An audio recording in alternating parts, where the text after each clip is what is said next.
Hello everyone, আসসালামু আলাইকুম। কেমন আছেন আপনারা? আজ আমি নিয়ে এলাম আপনাদের জন্য হানি নাটস কীভাবে বানাতে হয় ঘরে অল্প কিছু উপকরণ দিয়ে সেটা দেখাতে।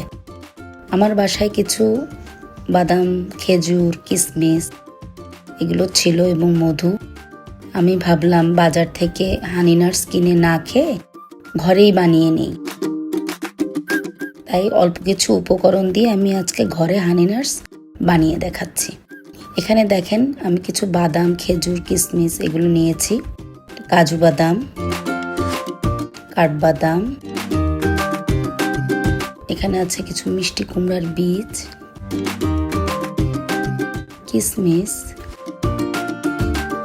এখানে আছে অল্প কিছু আখরোট এবং কিছু খেজুর। এগুলো আমি নিয়ে নিয়েছি। আর আমার কাছে ছিল সুন্দরবন থেকে আনা মধু। আমি একটা বোলের মধ্যে একে একে সব কিছু ঢেলে নিচ্ছি। কাঠবাদাম, কাজু বাদাম, খেজুর সব কিছু এগুলো ঢেলে নিয়ে তারপরে আমি এগুলো একসাথে মধু দিয়ে মিক্সড করে নেব। আপনারাও এভাবে বাড়িতে বানাতে পারেন।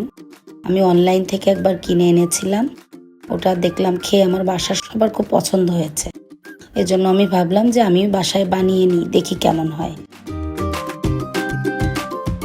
খেতে ভালো হয়েছে, আপনারাও এভাবে বাসায় ট্রাই করে দেখতে পারেন। এমনি সাধারণত বাচ্চারা দেখা যায় যে শুধু বাদাম কিংবা কিশমিশ আলাদা করে খেতে চায় না, কিন্তু যদি এভাবে আপনারা মধু দিয়ে একসাথে বানিয়ে রাখেন তাহলে কিন্তু বাচ্চারা এটা খেতেও পছন্দ করবে, বড়রাও খেতে ভালোবাসবে। আমার এই মধুটা সুন্দরবন থেকে আনা। মধুটা অনেক ভালো, খলিশা ফুলের মধু।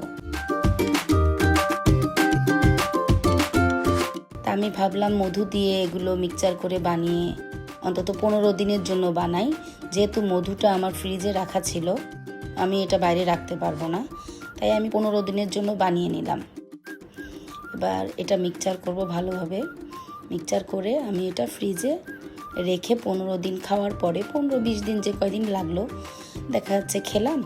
এরপরে আমি আবার কিছু দিনের জন্য আবার বানিয়ে আবার ফ্রিজে রেখে দিলাম। সে চিন্তা করে এটা বানানো। তা আমরা বাসার সবাই খেয়েছি, এটা আসলেই অনেক মজা। আপনারাও বানিয়ে এটা দেখতে পারেন বাসায়। খুব বেশি উপকরণ লাগে না। এই বেশিরভাগই আমাদের দেখবেন কম বেশি সবার বাসায় এইগুলো থাকে। আপনারা বানিয়ে দেখতে পারেন এবং খেয়ে আমাকে জানাবেন যে কেমন হলো।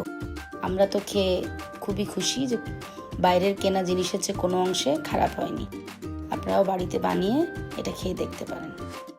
ব্যাস এভাবে মুখ আটকে আমি ফ্রিজে রেখে দেব। এভাবেই তৈরি হয়ে গেল আমার মজার হানি নাটস।